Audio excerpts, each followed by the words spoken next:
Halo, berjumpa kembali dengan saya Rusi Ulfahasanah di channel saya. Kali ini pembahasan kita mengenai fungsi kontinu. Apa sih itu fungsi kontinu?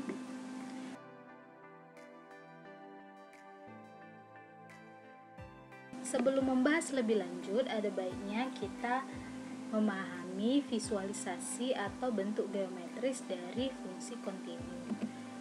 Gambar ini adalah gambar suatu fungsi yang mana digambarkan di daerah bilangan real, karena terdapat beberapa titik di fungsi ini yang terputus. Ini yang pertama, ini yang kedua, ini yang ketiga. Keadaan pertama memperlihatkan bahwa fungsi ini terputus dan dilanjutkan di tempat yang berbeda. Yang kedua, fungsi ini terputus di satu tempat dan dia dilanjutkan di tempat yang sama, namun di titik tersebut dia ada di tempat lain. Yang ketiga, nilainya tidak ada dimanapun, tetapi dia hanya terputus saja. Tiga bentuk ini memperlihatkan ketidakkontinuan suatu fungsi dalam bentuk gambar.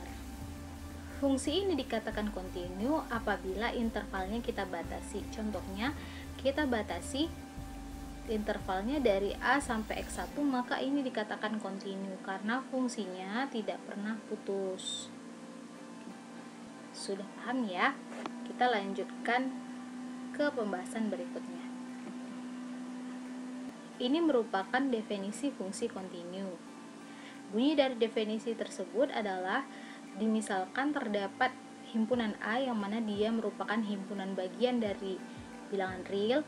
Kemudian dimisalkan pula ada suatu fungsi yang memetakan himpunan A ke himpunan bilangan real, dan misalkan pula terdapat bilangan C yang mana dia merupakan anggota himpunan A. Fungsi f dikatakan kontinu di C jika untuk setiap epsilon yang lebih dari 0 akan terdapat delta yang lebih dari 0, sedemikian hingga untuk setiap X anggota A dengan jarak antara X dan C itu kurang dari delta, berlaku jarak antara Fx dan Fc itu kurang dari epsilon.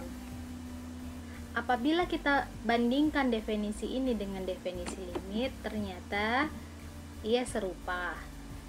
Ini adalah bunyi dari definisi limit yang ada di buku Analisis Real karangan Bartel.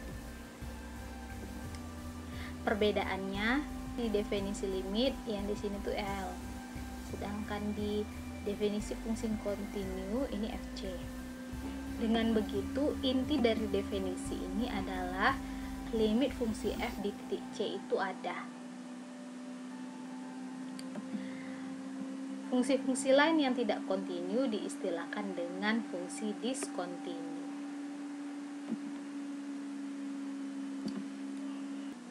Sekarang kita akan membahas cara membuktikan sebuah fungsi kontinu dengan definisi fungsi kontinu.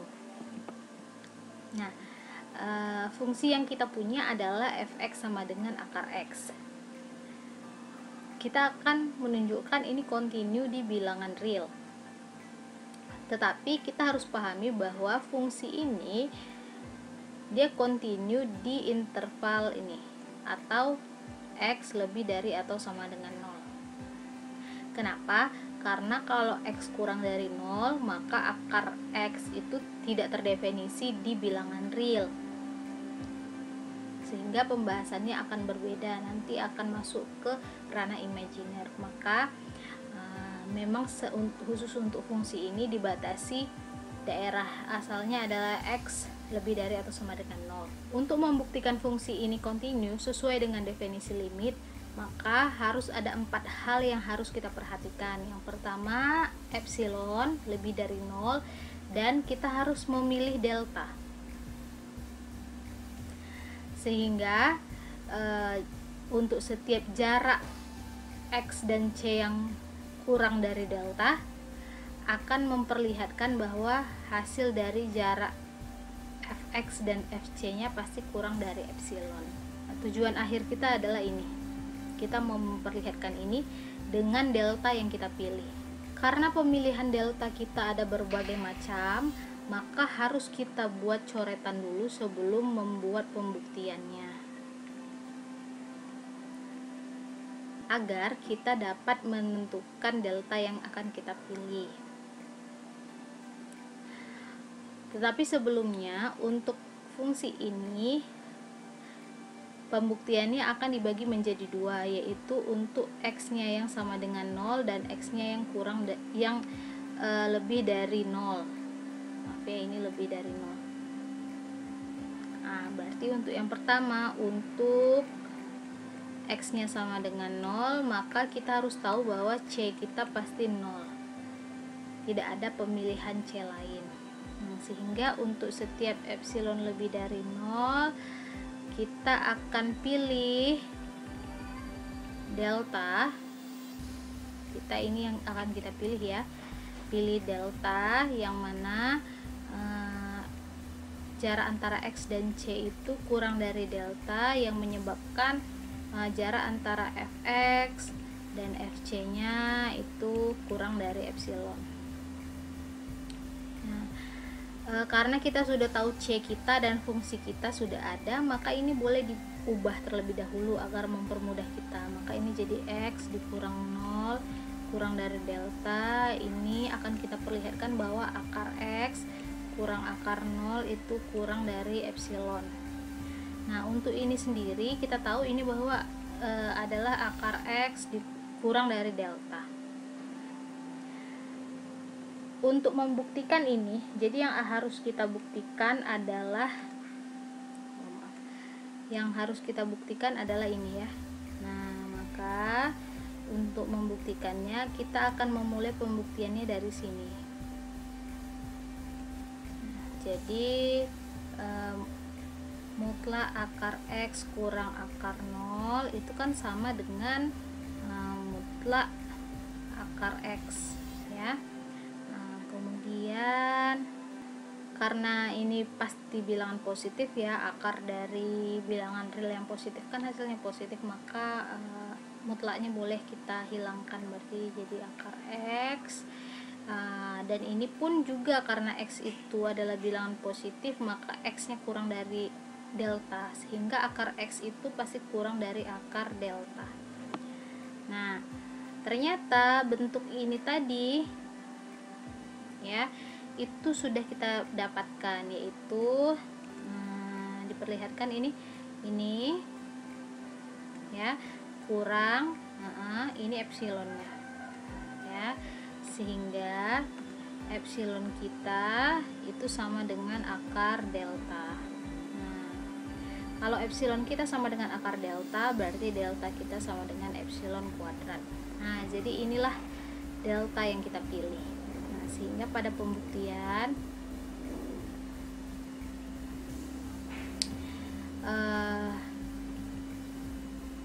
untuk setiap epsilon yang lebih dari 0, maka kita pilih deltanya itu sama dengan epsilon kuadrat. Nah, dengan jarak antara x dan c itu kurang dari delta, maka harus kita perlihatkan bahwa jarak antara fx dan fc itu kurang dari epsilon. Karena fungsi kita ada, maka ini kita harus perlihatkan, dan c kita itu sudah pasti 0 ya, maka kita harus perlihatkan bahwa ini udah pasti nih, kita harus perlihatkan bahwa akar x dikurang akar 0 itu kurang dari epsilon. Seperti coretan tadi, untuk membuktikan ini kita mulainya dari sini aja. Nah, nanti baru kita munculkan ini. Jadi ketika ini sudah muncul, maka terdefinisilah atau terbuktilah bahwa fungsi ini kontinu. Nah, jadi kita mulai pembuktiannya dari mutlak akar x kurang akar 0 sama dengan, ini ikutin aja coretan kita. Jadi akar x ini mutlaknya boleh dihilangkan jadi akar x, sedangkan di sini itu kita dapat bahwa akar x itu itu kurang dari delta, atau X kurang dari delta ya, karena X itu bilangan positif. Maka ini akar X akan kurang dari akar delta. Nah, delta yang kita pilih tadi epsilon kuadrat, maka ini sama dengan akar epsilon kuadrat. Akar epsilon kuadrat itu sama dengan epsilon, sehingga kita telah memperlihatkan bahwa akar X kurang akar 0 itu kurang dari epsilon. Jadi kita tuliskan saja bahwa akar X kurang akar 0 itu kurang dari epsilon, sehingga kalau sudah seperti ini terbukti dia fungsi kontinu untuk X nya sama dengan 0 ya, baru untuk X sama dengan 0. Sekarang kita akan cek untuk X yang lebih dari 0. Untuk X yang lebih dari 0, ini coretan ya. Untuk X yang lebih dari 0, maka C yang kita pilih adalah C ya, tidak bisa suatu angka karena akan banyak angkanya di sini. Maka untuk setiap epsilon lebih dari 0 akan kita pilih delta, sehingga dengan pemilihan delta itu jarak antara X dan C nya kan itu kurang dari delta, dan kita harus perlihatkan bahwa jarak antara Fx dan Fc nya itu kurang dari epsilon. Sama seperti tadi ya, ini berarti bentuknya adalah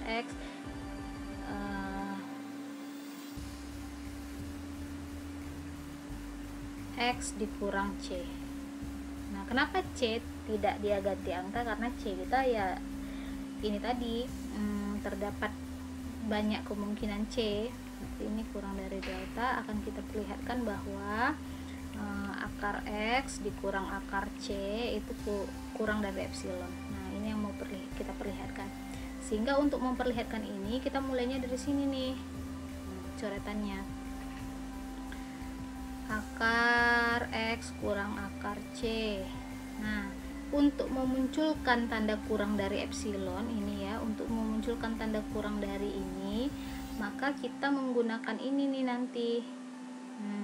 Sehingga kan kita punyanya akar X dan akar C, sedangkan di sini itu X kurang C. Maka ini kita ubah jadi X kurang C. Caranya adalah dikalikan dengan akar sekawan. Berarti akar sekawannya tambah ya, per akar X kurang tambah akar C. Nah, ini akan sama dengan mutlak X kurang C per akar X tambah akar C. Nah, kalau sudah begini maka ini boleh kita pisah-pisah mutlaknya menjadi mutlak X kurang C per mutlak akar X kurang tambah akar C. Nah, ini pasti kurang dari, karena mutlak atau jarak antara X kurang C itu kurang dari delta ya, ini sudah tahu nih, maka ini pasti muncul tanda kurangnya, kurang dari delta per mutlak akar X tambah akar C. Nah, karena ini pun bilangan positif ya, maka mutlaknya boleh kita buka, berarti jadinya delta per akar X tambah akar C. Nah, berarti ini epsilon kita dong, tetapi harus kita perhatikan bahwa ini masih ada variabel, sedangkan epsilon itu bukanlah variabel. Maka ini cara menghilangkannya, kita hilangkan dengan cara ini akan kurang dari atau sama dengan delta per akar C.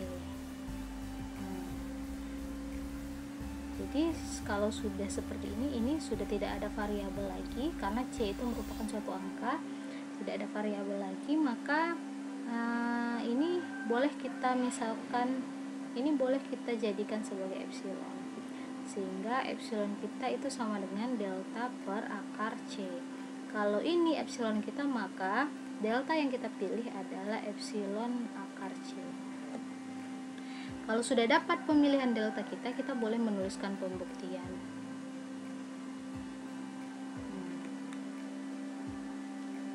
Untuk setiap epsilon yang lebih dari 0, kita pilih deltanya sama dengan epsilon akar C.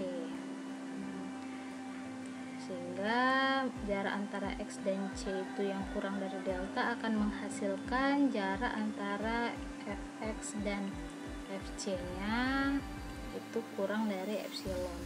Nah, jadi sama seperti coretan tadi, kita mulainya dari sini dan akan kita perlihatkan dia ini. Jadi dia jadinya akar X kurang akar C sama dengan, ikutin aja nih coret-coretan kita, jadi kalikan akar sekawan. Itulah gunanya coret-coretan kita tadi. X dikurang akar C dikalikan dengan akar X tambah akar C per akar X tambah akar C sama dengan mutlak dari X kurang C per akar X tambah akar C. Nah, ini akan kurang dari delta ya, delta per akar. Ini boleh langsung kita buka saja akarnya, mutlaknya. Nah, ini kurang dari atau sama dengan delta per akar C. Nah, delta kita epsilon per epsilon kali akar C, berarti ini sama dengan delta diganti jadi epsilon akar C per ini C, akar C. Nah, kalau begitu ini bisa disederhanakan jadinya epsilon, sehingga bentuk yang kita mau sudah tampak. Ini awalnya, ini tandanya, ini epsilonnya. Nah, jadi dapat dibuktikan bahwa bentuk akar X kurang akar C itu kurang dari epsilon, sehingga sudah terbukti dengan pemilihan delta. Cukup sekian pembahasan kita hari ini, mudah-mudahan dapat dipahami dan bermanfaat. Sampai ketemu lagi di video-video berikutnya.